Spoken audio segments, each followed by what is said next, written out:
probability distributions. And what's the difference between discrete and continuous? What's the difference between discrete and continuous? Right, continuous means infinite amount of variables, right? Infinite amount of values. So like time is always infinite. Things like height, weight, always infinite. Discrete means countable. So the way we display discrete probability distributions is via a table. So oftentimes we say this is X, the random variable we're interested in. These are all the potential values for X and the probability of those values. So the one that I want to, maybe others, but the one for sure that I'd like to cover today is number 9. Okay, number 9, because it talks about expected value. So it says the owner of a small firm has just purchased a personal computer which she expects will serve her for the next 2 years. The owner has been told that she must buy a surge suppressor to provide protection for new hardware against possible surges or variations in the electrical current. The amount of damage to the computer depends on the strength of the surge. It has been estimated there's a 1% chance of incurring $400 damage, 2% chance of $200, and a 10% chance of $100 damage. An inexpensive suppressor which provides protection for only one surge can be purchased. How much should the owner be willing to pay if she makes a decision based on expected value? All right, so first thing we want to do is define the random variable X. What are we interested in studying? What is X? What is X? What is X? Come on, define X for me. X is what? Yeah, X is the amount of damage. That's the thing I'm interested in studying, the amount of damage. Okay, so let's make our probability distribution table where X is the amount of damage. The probability of X is obviously the probability of X.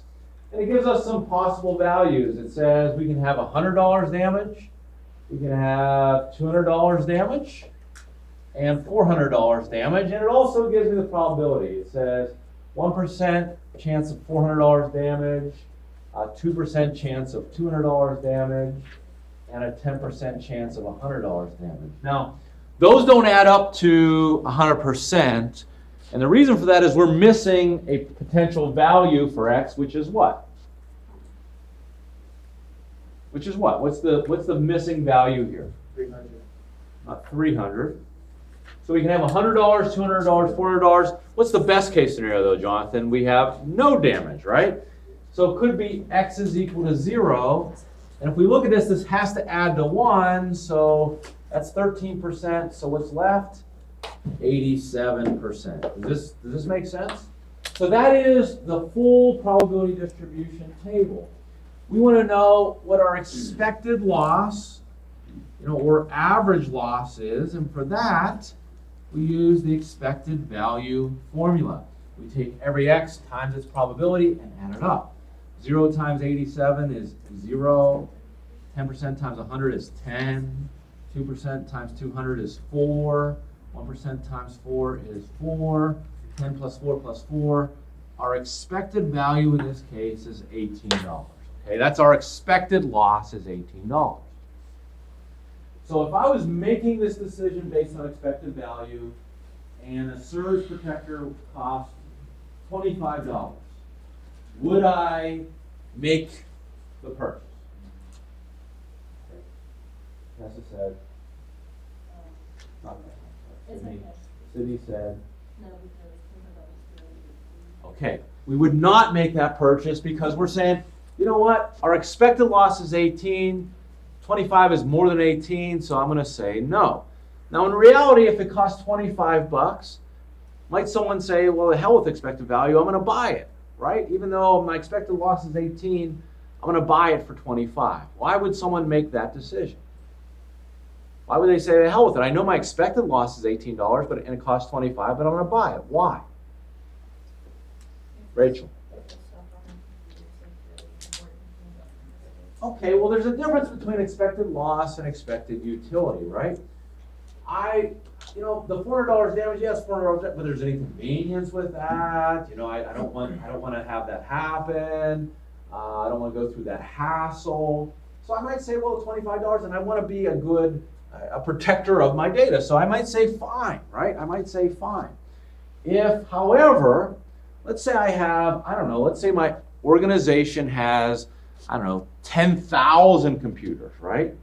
And we know 10,000 computers and the expected loss on each one of them is $18. So we're saying, well, that's about $180,000 is the damage. And we could buy a surge suppressor for each one of those for $25, which would be what? That would be, 250, or that'd be that's actually 1.8 million. And we could buy a surge suppressor for each of them $25, and that would be 2.5 million. So in that case, would I ever go with a surge suppressor? I would not, right? Because I would say, well, geez, on average, if I have 10,000 computers, my average loss per computer is $18. Over the long haul, that's going to cost me about 1.8 million. If I go with option B, it's going to cost me 2.5 million. That's a $700,000 decision. Now that's assuming all those events are independent, but likely my computers are clustered together. So if one goes out, many go out. So kind of a and a surge protector is good for more than one surge.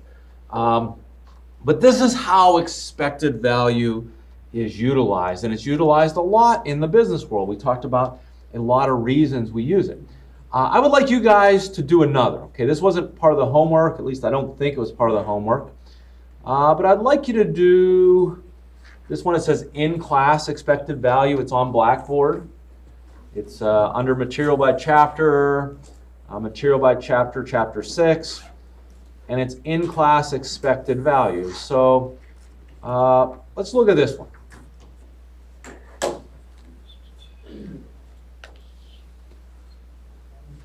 Did you ever hear of the discipline of actuarial science? You ever hear of actuary? You have a friend that wants to become an actuary. What an actuary does, okay, you have to be very good at mathematics, and they work a lot of times for insurance or anyone concerned with risk. They try to assess risk, right? And you've ever heard of actuarial tables?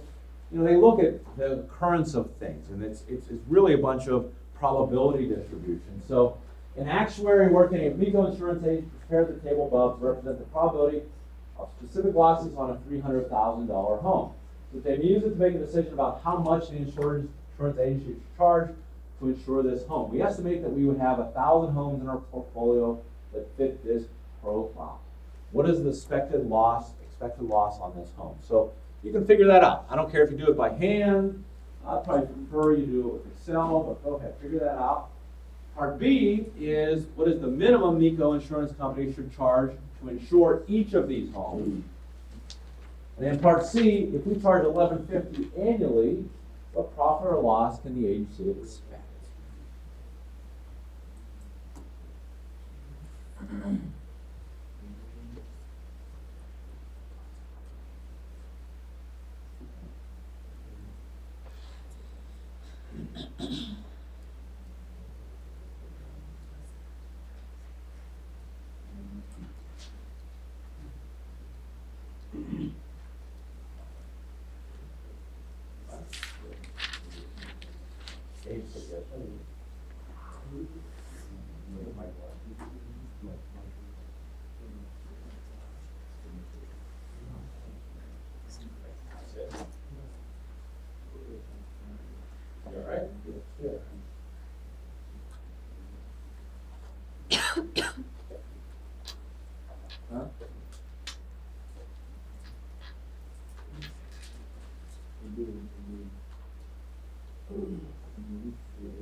November 1st.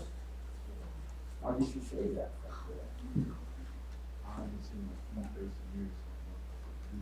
You it doesn't matter what. Same with you. Say that. Tony?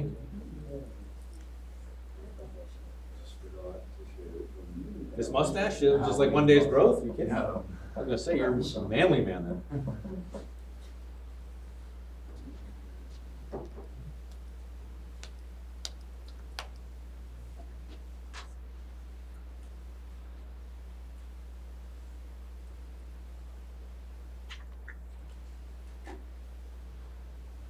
All right, so it shouldn't take you that long to do this. So we want to figure out expected value. So tell me how I would figure out expected loss for this $300,000 home. What would I do? Just tell me and then we'll figure it out. What would I need to do?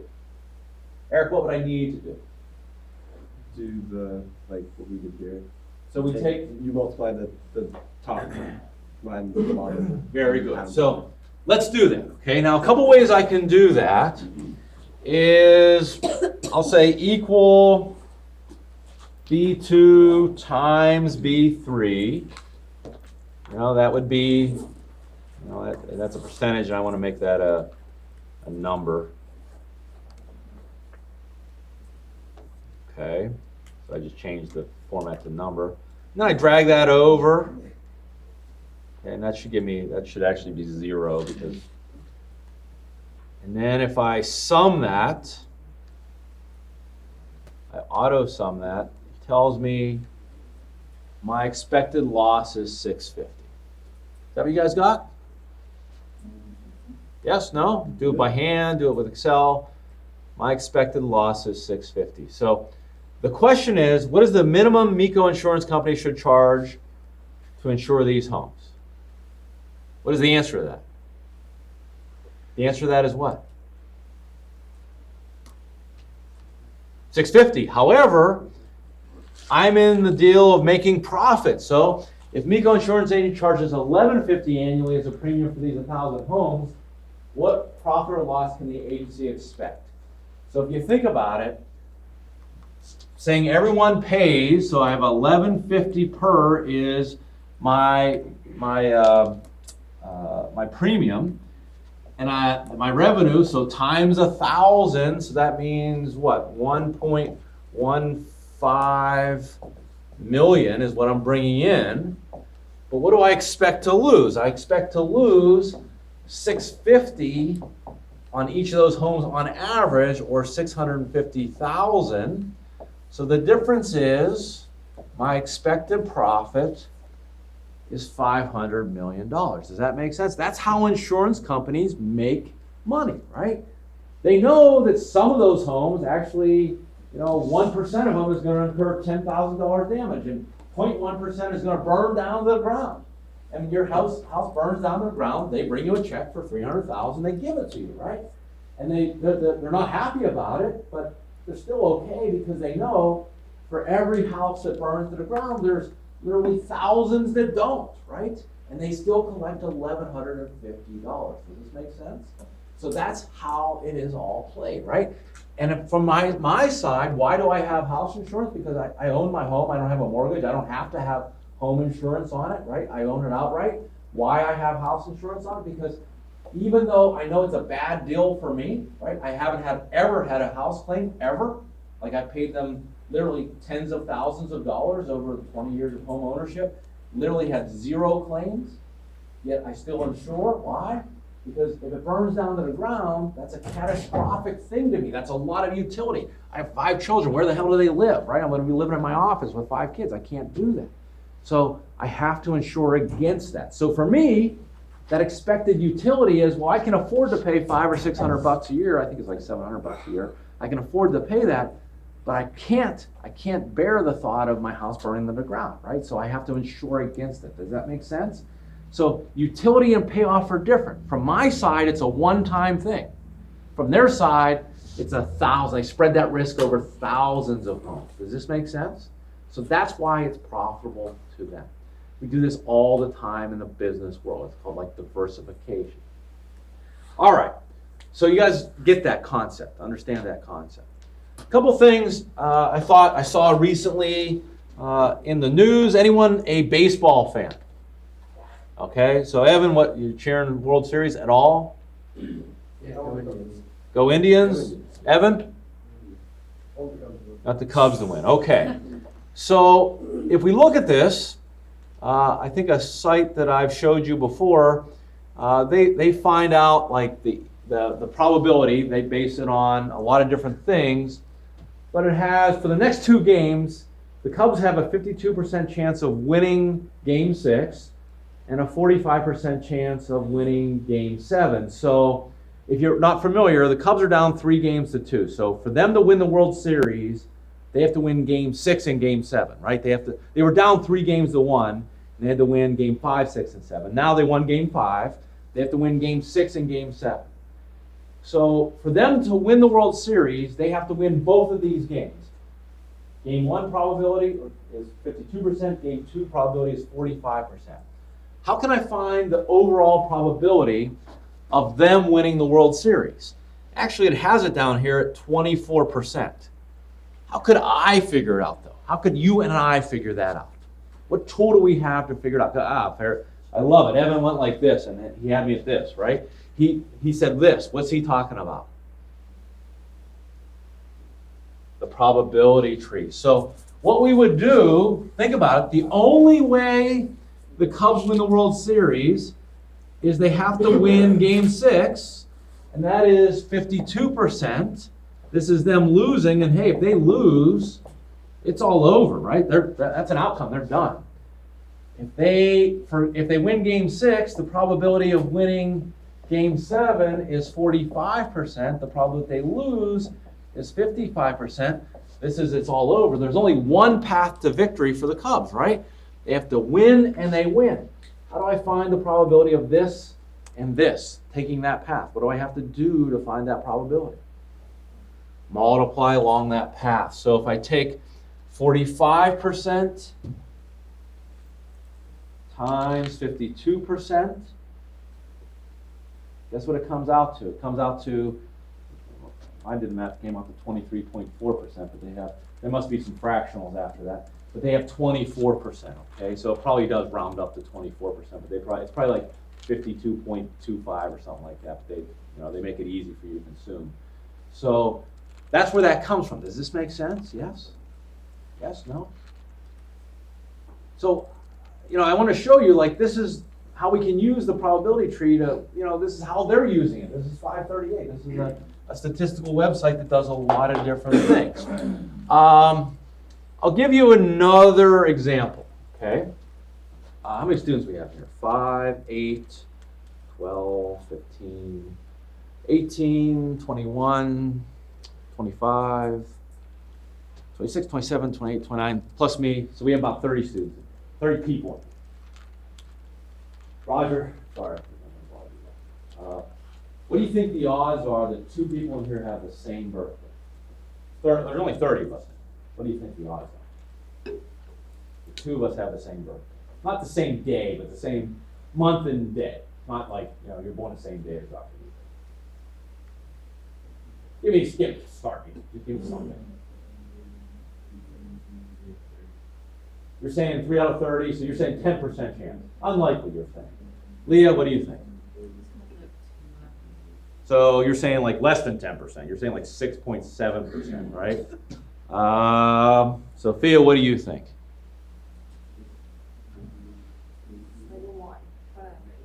All right, so you're saying 3%. Jonathan, always pick on Jonathan. You always go-to guy. What do you think, Jonathan? 0.5. 0.5%. All right. So you're saying you guys. If you're saying that if I bet the 2 people have the same birthday, and you bet the other side, it's a sucker bet on my end. That's what you're saying, right? Like you're telling me like 90% chance, 93% chance, that there's not 2 that match. That's what you guys are telling me. What you're saying it's a sucker bet on my end. You're wrong. Okay? It's a sucker bet on your end. It is. And we could figure that out. Okay, how could we figure that out? And once again, it's a tree, right? So how would we figure that out? So I want you guys to think about how we could figure that out. So the way we're going to do that is we're going to figure out the odds of not matching, right? So we have the first person is me. Okay, I have a birthday. Yes, I do. Okay, what's the odds that Sid does not match me? What's the odds that she does not match me? So I take a day. That's my day. What's the odds that her birthday doesn't match mine? Not 50%. There's not 2 days of the year. How many days are in the year?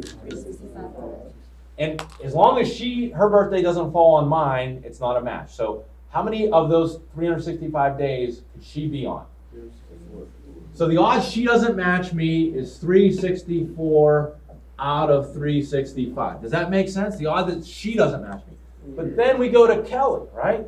And now I'm on a day and Sid's on a day. So what's the odds that Kelly doesn't match? Very good. 363 out of 365.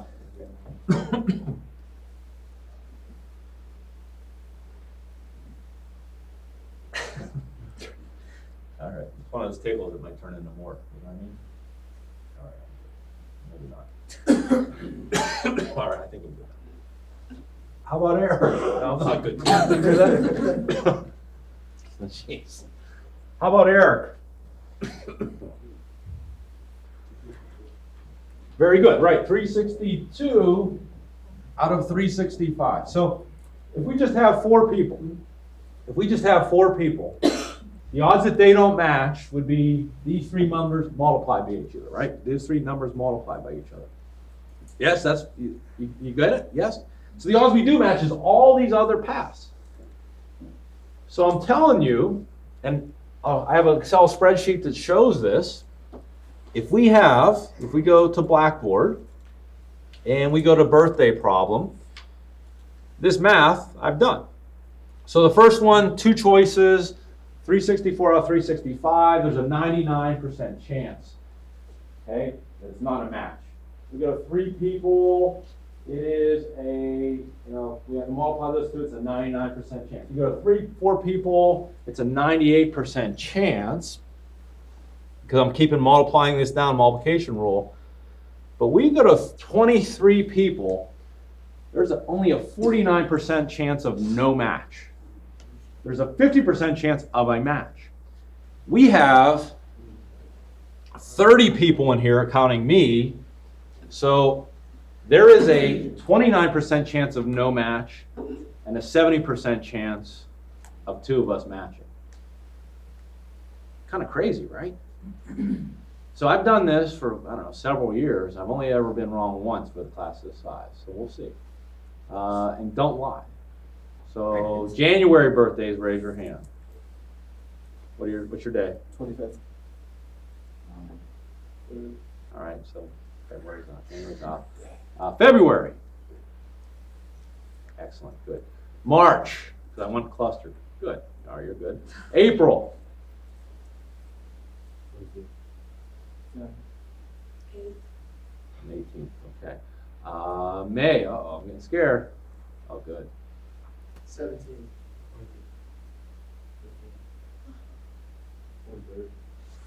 June. Good. July. All right, we're going to hit on July. 3rd. All right, I win. Okay? So always, all right? Well, I'm not always. 70% of the time, that'll be the case. So, we don't think that way, but that's the way that works, because the odds of not matching, is only 30%. So we intuitively don't think that way, but when you draw it out, you guys see what I'm saying with that?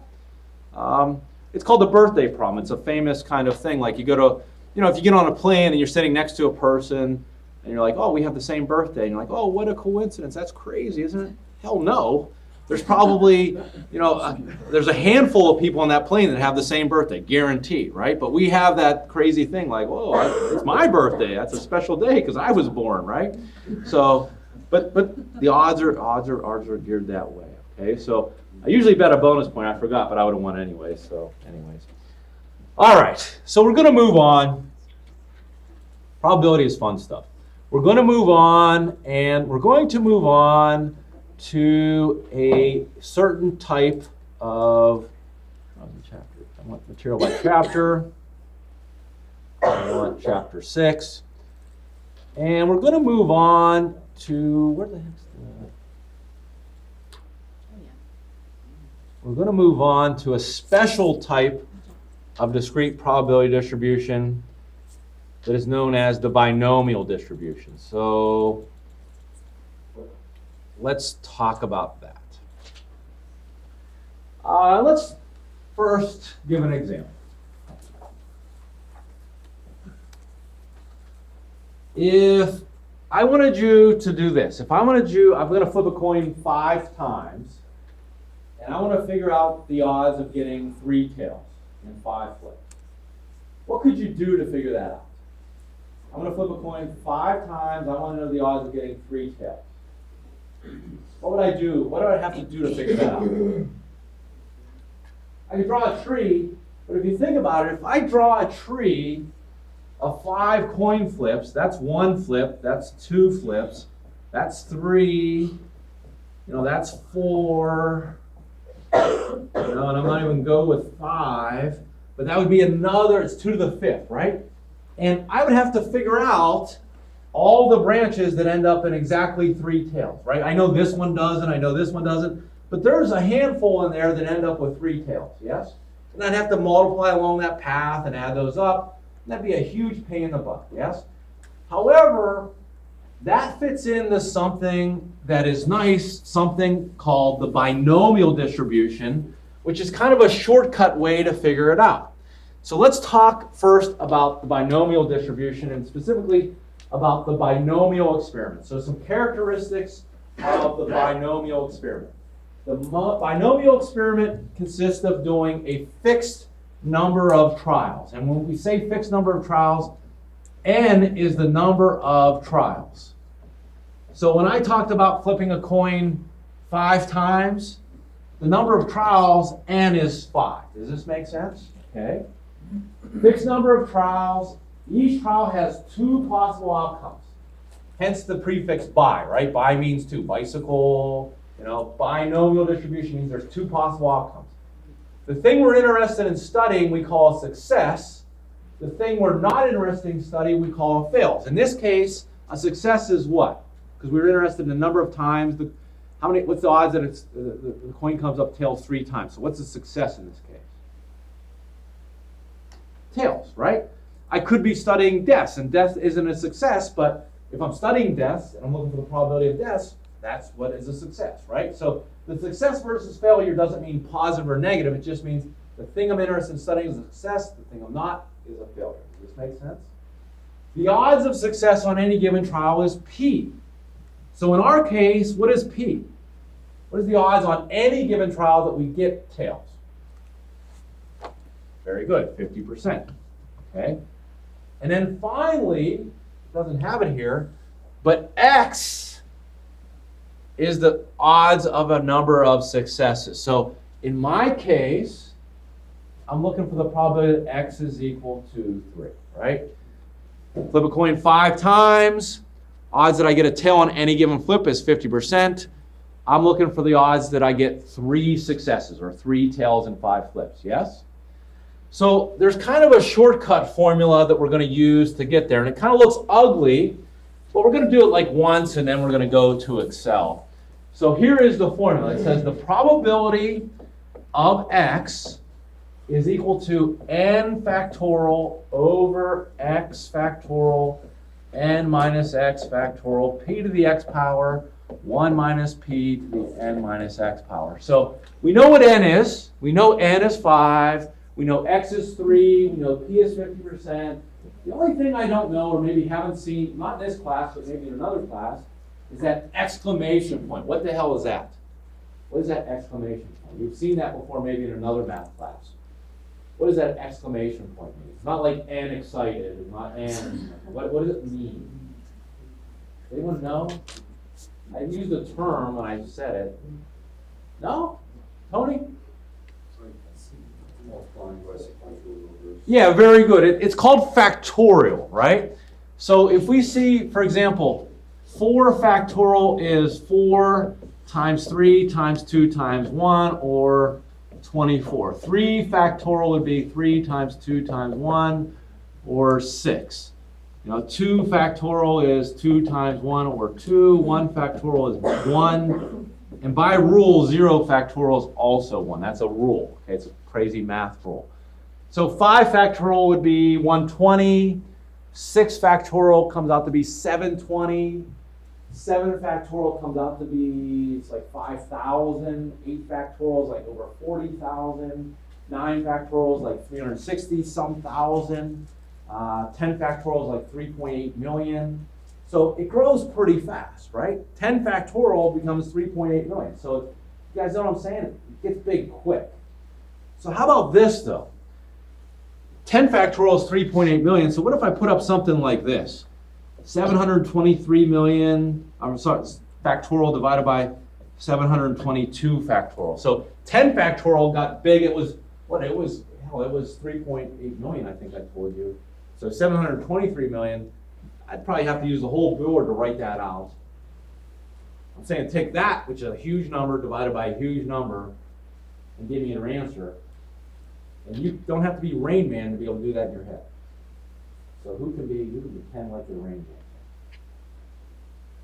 Just by the properties of mathematics. What is the answer to that? How about for a bonus point?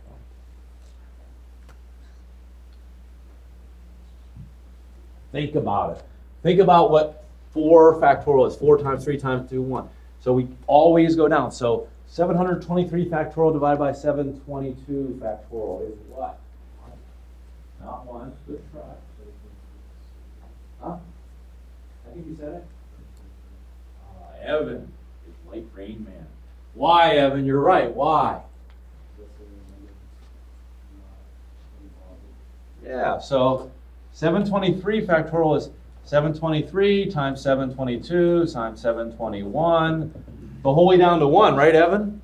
And this one is 722 times 721 times 720, the whole way down to 1. And he notices what happens. Well, if it's in the numerator and denominator, I can cross them out, and all I'm left with is 723. Right? Right. Evan, very nice. So, let's figure this one out. Okay, let's figure this one out. Back to our, you guys aren't impressed by Evan? No? You lost. You lost? I didn't get anything out of it. Yeah. So you're not happy for him at all? Proud of him, Eric? No? Yeah, I'm proud of that. All right, you're proud of him. All right. So let's figure this one out. I flip a coin 5 times. What's the odds I get exactly 3 tails? Well, X is 3, N is 5, P is equal to 50%. So let's say 5 factorial over, let's see, 3 factorial, 5 minus 3 factorial. This part, and I like to do it like 3 separate parts and then multiply them together at the end. 0.5 to the 3rd power, 1 minus 0.5 to the 5 minus 3 power. You guys see, all I did was plug in a 5 for N, a 3 for X, and a 0.5 for P. So let's take it a piece at a time. 5 factorial is 5 times 4 times 3 times 2 times 1. 3 factorial is 3 times 2 times 1. 5 minus 3 is 2. 2 factorial is 2 times 1. How do you recommend I simplify this? Let's get rid of 3, 2, 1. 3, 2, 1. It's 20 divided by 2. 10. See what I did? 0.5 to the 3rd power. I'm just doing that in my head. It's 0.125. This becomes 0.5 squared, which is 0.25. So I have those 3 components. At the very end, all I do is multiply them together. So 10 times 0.125 times 0.25. The odds that I get exactly 3 tails is 0.3125.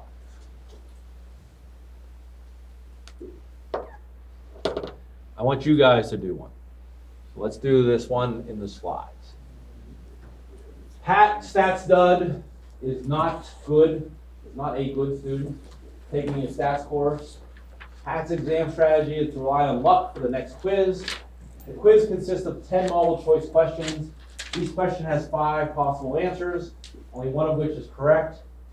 Pat plans to guess the answers to each question. What is the probability that Pat gets no answers correct? What's the probability that Pat gets 2 answers correct? So our first question, is this binomial? It is, right? So how many trials? What is N? What is the trials here? How many trials? 10. Each question is a trial, right? What's the odds of success on any given trial. What's that? There's 5 multiple choice, and he's guessing. 1 out of 5 or 20%. Very good. We're looking for the probability that he gets no answers correct, so x would be what? X would be 0. So do it. Number of trials, 10. Probability of success on any given guess is 20%.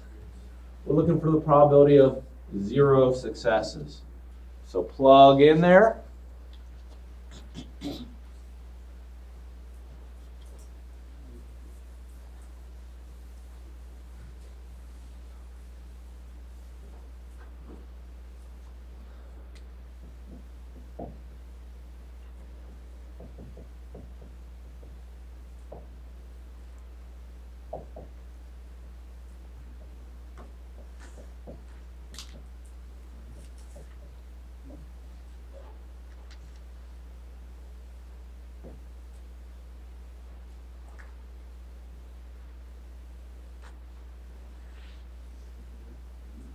And if you get done with that one, do what's the probability gets exactly 2 answers correct. It would be the same problem, except instead of x being 0, it would be 2.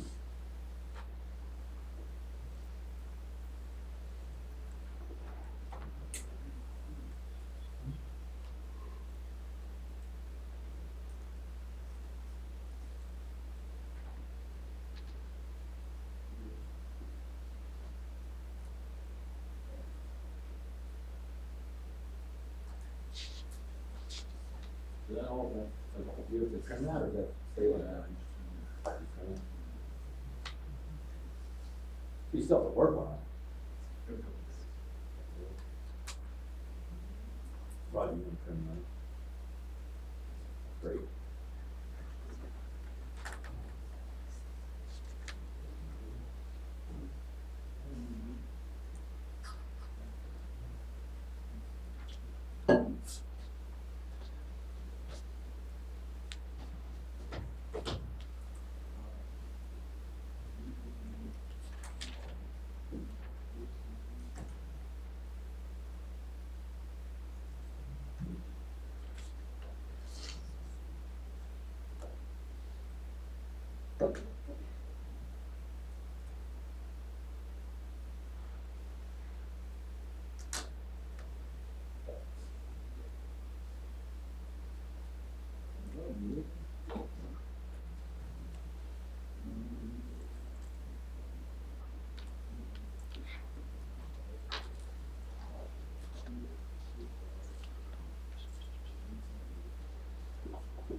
All right, so first one we're saying 10 trials.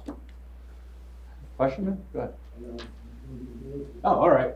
So 10 trials, 20% chance on any trial, 0 is the number of successes we're looking for. So we plug this in. Now, this looks like a lot. 0 factorial by rule is what? 1. 1, so we don't have to worry about it because 1 is just 1, right? So we have 10 factorial divided by 10 factorial.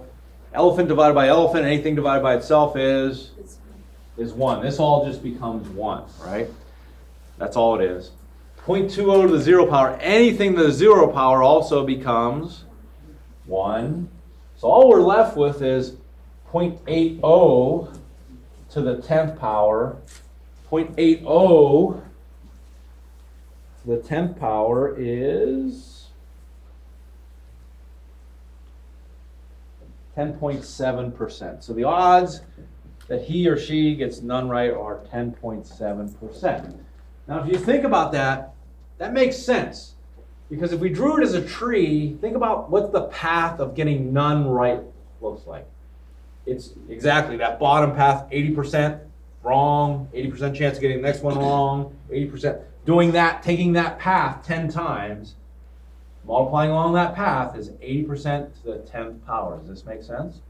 That one we can figure out without the probability of the binomial distribution. This one's tougher because there's many paths where he gets 2 right. So let's do it. So everything stays the same. Now 10 trials except x becomes 2.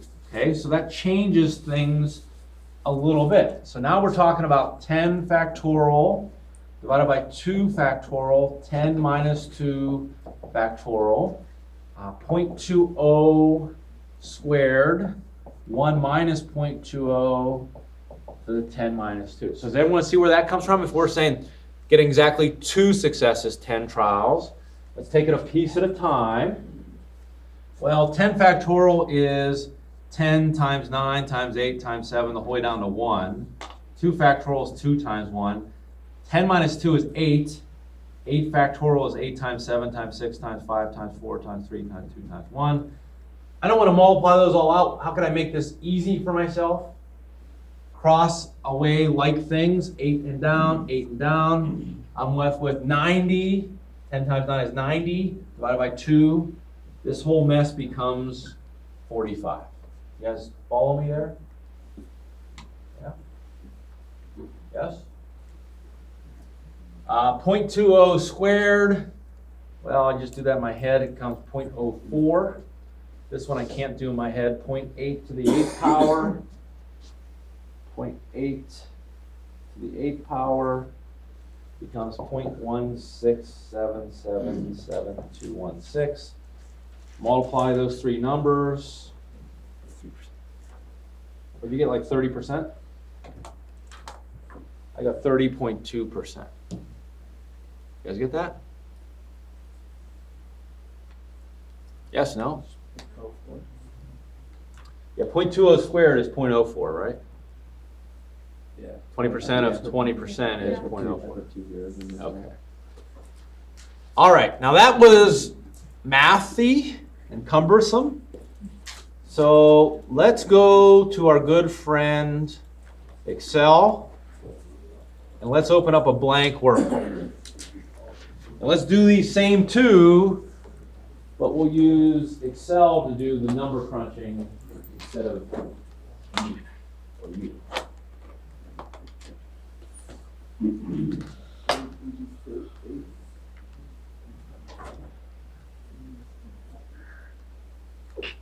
God bless you.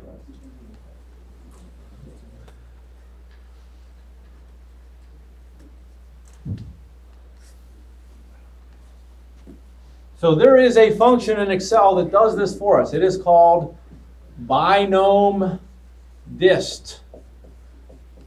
Okay, and I give it 4 things, 4 input parameters. I give it x, I give it n, I give it p, and then I give a flag that says true or false. And I'll talk about that true or false in a moment. So let's do the first one. The odds that Pat gets 0 questions correct is going to be equal binom dist. If he gets 0 right, what is x? 0. Number of trials is 10. The probability of success on any given trial is 20%, 0.20. Make sure you put the point in there. And because we're looking for the probability that x is equal to a value, not less than or equal to, we're going to put in here false. And I'll explain that in a second. But if we're looking for what we call point probability, like the probability of 1 point, we're going to put in false. And we get that 10.7, which is what we got when we did it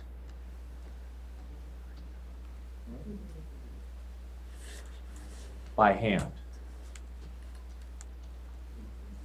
If I want to change this,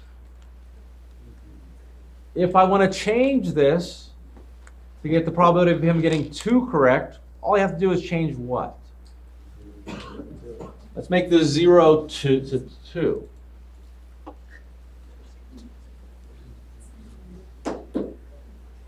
And we get 30.2%, which is what we got when we did it by hand. How about this? What if I want to see the odds of all of the possibilities? Because he can get, it is definitely discrete, right? He can get 0 right, he can get 1 right, 2 right, 3, 4, 5, 6, 7, 8, 9, 10. If he's an incredibly lucky guesser, he can get 10 right. How would I build that so I could see everything? How would I build that? Okay, very good. So I'm going to do that. So let's say I'll do that over here. Oops. Well, let's start here. I'm going to call this x, and I'll call this the probability of x. Oops, p sub x. I don't care where you start it. And Evan's right. I'm going to start at 0, 1, 2. And I'm going to drag that down until I get to 10. So those are the 11 possible examples or outcomes for guessing 10 times. I can get 0 right all the way down through 10. And then I want to figure out the odds of that. So I'm going to say binom dist. And instead of putting in hard coding the x value, I'm going to reference A3. Number of trials is 10. Probability of success on any given trial is 20%. And I'm going to put false. And the beautiful thing about this is after I put this in here and it tells me, oh, it's 10.7%. But if I drag this down, look, it changes my formula appropriately. And these are all percentages, so I'm going to change this to percentage. Get some more decimal places.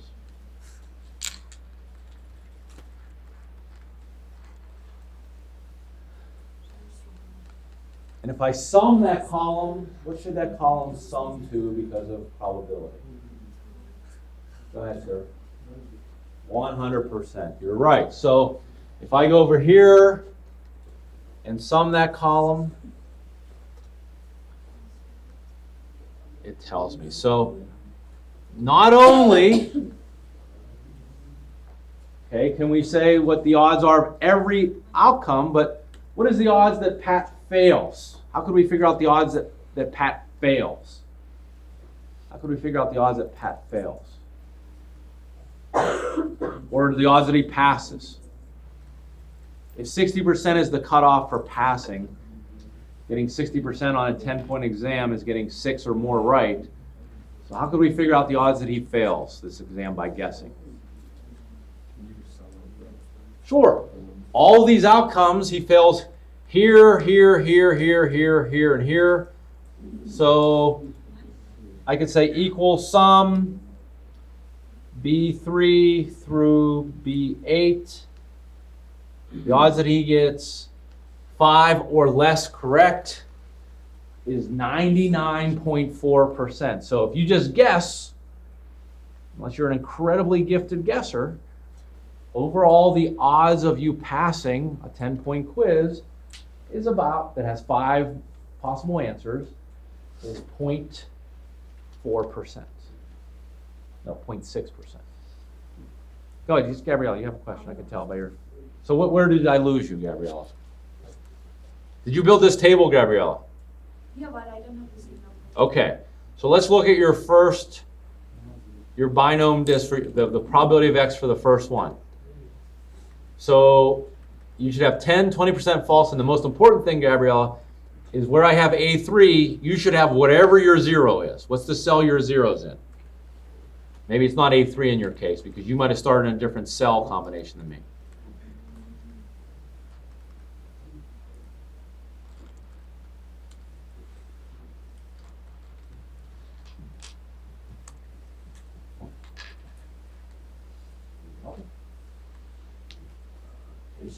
Okay, you're doing right.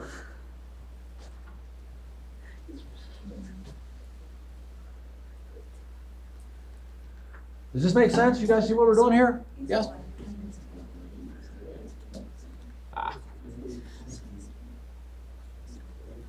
All right. What did you put in cell C? Which cell? I'm sorry? Okay, I was asking for, oops, I'm sorry. I was asking for the odds of him failing the exam, right? So I know they fail the exam if he gets 0 right, 1 right, 2 right, 3 right, 4 right, or 5 right. So to find the total odds of those 6 outcomes, all I did was sum those 6 values. And it gave me 99.4% chance he's going to fail. You guys good? So I can move on to the next little thing here? No? Yes? Sid? Yeah. Get it? Now, one thing we put in false, and I said we're always going to put in false if it's equal to, like the probability that x is equal to any value. That's called a point probability. We'll always put in false. When we put in true, it's cumulative. It gives us the probability that x is less than or equal to whatever value. So, for example, for this one, I want to know the probability of him failing. So one way I figured that out was adding the probability of 5 plus the probability of 4 plus 3 plus 2 plus 1 plus 0. But if I wanted to go directly to that value, I could say equal binom dist,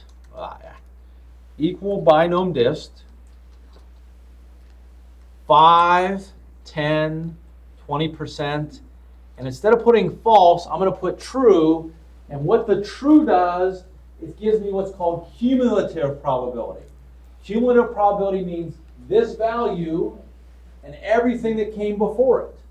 Like if I gave you a cumulative exam, which I do, it includes that material and everything that came before it.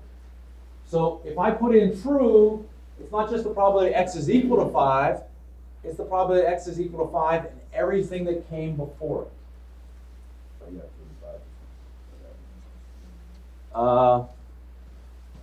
I put in 25%. I should put in 20. You guys, right?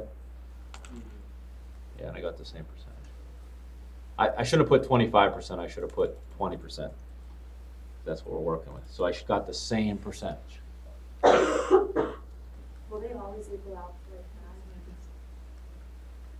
that? I'm just showing. I mean, you could have done this either way. You could have tacked this either way. It still works. Yeah, it still work. Yeah. Just 2 ways to get to the same thing. Right? Oh, okay. This one, the second one is more direct though. This is saying instead of saying the odds of 5 plus 4 plus 3 plus 2 plus 1, it does that for me, right? It says, I'll give you the odds of getting 5 or less. What if someone wanted to know, and I want to use true in this case, what if someone wanted to know the odds of getting, I don't know, more than 2 correct? More than 2 correct. Now I could obviously add the odds of getting 3 right the whole way up through 10 right, but how can I use the cumulative probability to get the odds of more than 2 correct? More than 2 correct.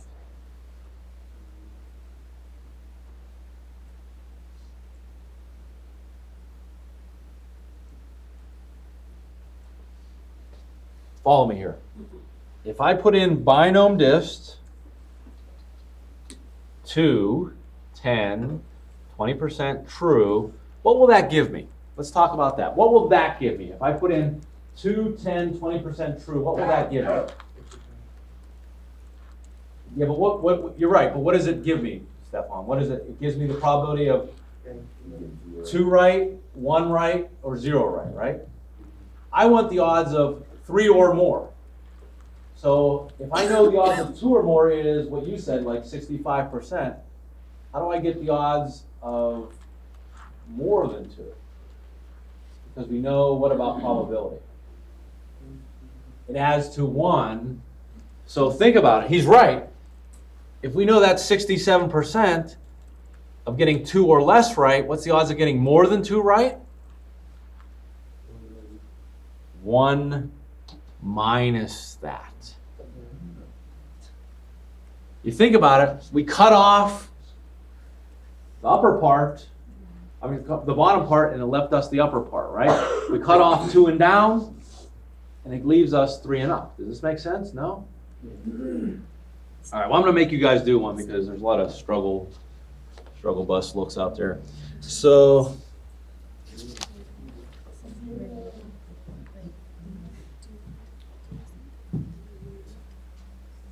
let's do, since we are in election year, election week, pretty much close to the next election week, I want you guys to do number 13 with Excel.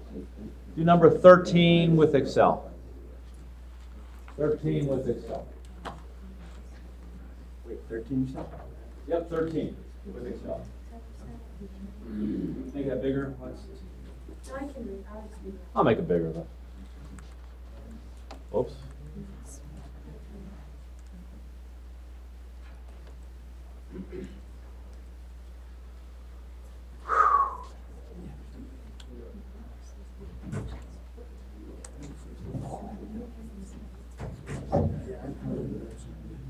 I'm so ready for the election to be over. Wow. I don't really care anymore. You know? At this point, I don't really care. Yeah. That's terrible.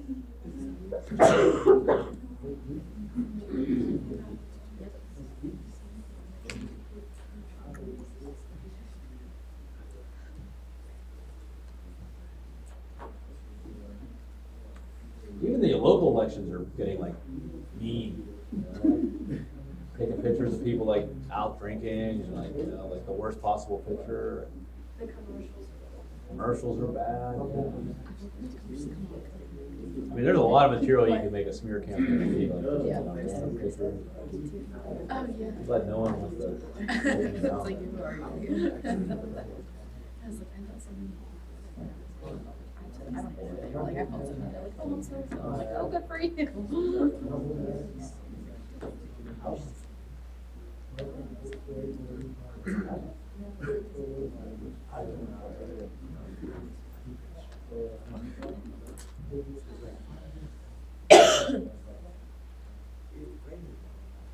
Who had the same birthday? Randall and Daniel. Same year probably, right? What year was that one? 95, 96?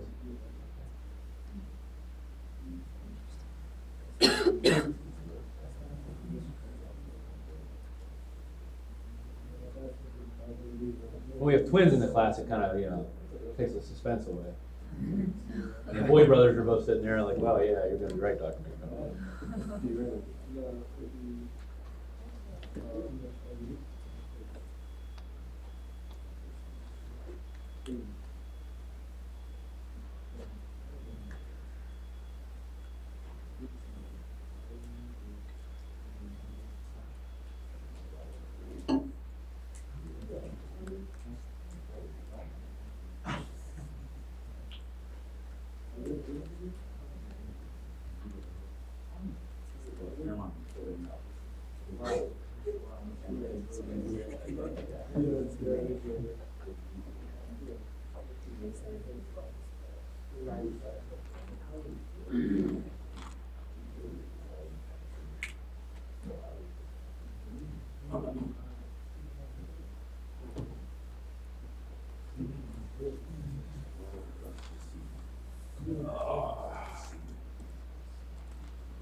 So let's look at this. In the United States, voters who are neither Democrat nor Republican are called independent. It is believed that 10% of all voters are independent. A survey asked 25 people to identify themselves as Democrat, Republican, or independent. What is the probability that none of the people are independent? So I want you to help me identify N, X, and P. So for this first one, what is N? What is the number of trials? 25. What is the probability of success on any given trial? 10%. And for this first one, I'm looking for the probability that X is equal to what? 0. That none of these people are independent. So let's go to Excel and see if it can't help me with this. So equal binom dist. X is 0, N is 25, P is 10%. And I'm just looking for the probability X is equal to 0, not 0 or less. It's going to be the same value. But I'm going to put in here false, because I'm looking for x is equal to a value. So I'm looking for point probability, and it tells me the odds that I get no independents in a random selection of 25 registered voters is about 7%. Yes, Mark? Not for this one, because 0 and less is still 0, right? There's nothing less than 0. So for this one, it wouldn't. If we put truth on others, though, yeah, it's saying something different. So how about part B?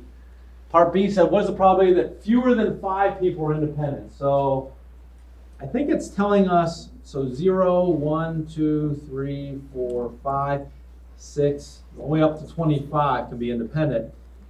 It's telling me fewer than 5. Does that include 5 or not? No. So if it says 5 or fewer, it includes 5 and down, but it's saying fewer than 5, which includes 4 and down, right? Does this make sense? So if I want to go directly to that value, I would do binom dist. Hope you guys can't see this. I would do binom dist for 25, 10%, and what?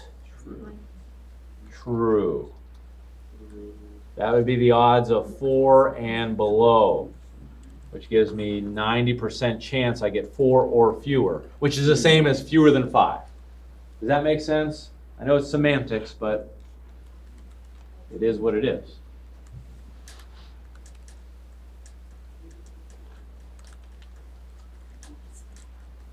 Part C says, what is the probability that more than 2 people are independent? So it didn't say 2 or lower, it said more than 2. So basically I'm asking for 3 or more. It says more than 2. So how would I do that? Because I don't have something that goes up. What could I do to get 3 or more? 1 minus what? 1, this whole damn thing would add to 1. So 1 cut off 2 and down, and it would leave me with 3 and up. Does this make sense? So I would say equal 1 minus binom dist. 2, 25, 10% true. So 1 minus 2 and down would leave me with 3 and up. And there's a 46% chance of that occurring. That's A, B, and C. Now, if I didn't trust myself here, I do, but if I didn't trust myself, I could, if I wanted to go, because it's not really hard if I do things correctly, I could have easily built myself a little table. I could have said X, and this is the probability of X, just like we did before. I could say 0, 1, and then I could drag the whole way down to, I could drag the whole way to, too much coffee, to 25. Get all those 25 values. And I could say equal binom dist.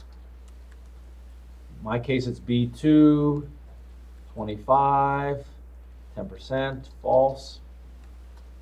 And that gives me the probability of 0. I drag down. That gives me the whole way to the probability of 25. And then if I wanted, I could, what was this one asking me for? This was asking me for 3 or 4 and down. I could have just added these, right? And they don't want to ask me more than 2. I could have added here and down. So I could have gone the hard way. So, like if you look, and this is where probability really kind of gets crazy. Like look at this one. So, yeah, it won't even register, so I gotta keep going. All right, there we go. So, if there's really a 10% chance that a person is independent, a given person is independent, and I take a sample of 25, the odds that all 25 are independent is this. Okay? So if this happens, what does that make you think?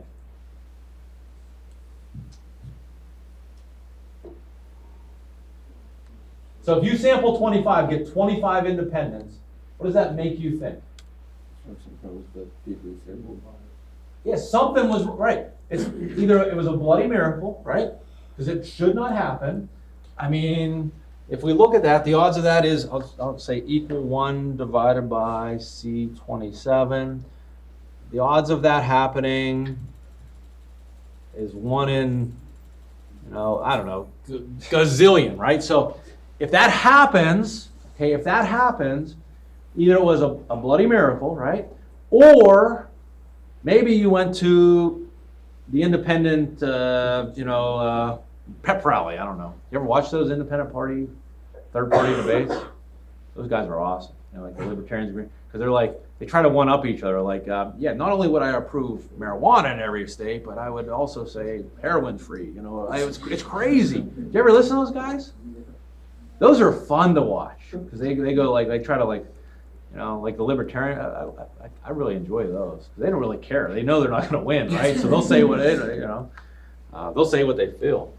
But anyways, and this happens. I think I told you guys. Run out of time here, but I think I told you once there was it was St. Francis. There was homecoming fraud. Did I tell you about that? Like we used to do like a survey monkey or something to elect the homecoming king and queen, and someone came to me like, Dr. Miko, you're good with math and probability. This person was getting like, for the first 200 votes, they were getting like, I don't know, 10% of the vote, okay? And then all of a sudden, the next 100 votes that came in, they got like 80% of the vote. And I said, well, that can happen, but the odds of that happening is like 1 in 6 trillion, okay? If that, if they were really polling at 10%, what's the odds that in the next 100 votes they get 90%? It was like 1 in 6 trillion. So was it a homecoming miracle? No. What was it? It was fraud, and that's what they found. It was a fraternity. I think, I'm not to call out Teak, but it was Teak. And they were like, stuffing the ballot for the Teak brothers. So, and they admitted it. They're like, yeah, we were doing that. Yeah. So I think the guy they just made him null and void, like all his votes. But he still got to be on the field and stuff like that. But that happens, right? So probability, is a way to say like, kind of rule out things, not, kind of look for it. And we'll talk about this in inferential statistics. It's a way for us to kind of understand, well, geez, and sometimes it does happen. Sometimes rare events do occur, right? Rare events do occur, but they occur rarely. Here's what I'd like you to do for homework. And I'll tell you what, do 10, this is on page 93, page 93. I want you to do 10 A and B with Excel. By hand. There's only 2 I want you to do by hand. Do 10 A and B with a formula. Okay? And then everything else with Excel, I want you to do 11, 12, 14, and 16. 11, 12, 14, and 16. 16 is a good one. It's roulette. Anyone ever have Doritos roulette? You know what those are? It's like Really? well, no, you don't know. Like they're all normal Doritos, and then like spin it. We have like all different kinds, and you spin it, and you don't like it. Yeah. no, it's like they all look normal, and then you get one that's like super damn hot. You didn't expect it. Oh, I see people do it with like wings. You get like the Oh, yeah? wings with flavors on them, and like there'll be one like there'll ridiculously be one hot. like atomic wing, and the rest of them will be like barbecue. Yeah, well, honey or all that Doritos stuff, yeah. jumped on that bandwagon. My wife buys them, and I'm like, why are you buying these? Oh, so it's like in a bag, and they're just random. Well, they're all the same. 95% of them are just regular Doritos. But then there's that. But then there's one, and you can't look at it and say, well, that's going to be the, and you put it in your mouth, you're like, oh. You sit on the couch suffering. That's awesome. Do you want to test this there? I don't know. I got to do that. Why? Because I wrote it down. Yeah. No, it's not going to be this. No. You didn't say No. I got to figure this out yet because I want to have another test. I want to have 2 more tests and a final. So I got to figure that. I got to plan. I got to start planning out the end of the semester. So yeah, you're right. I did say that, and someone else asked me that. No, we're not ready. Okay.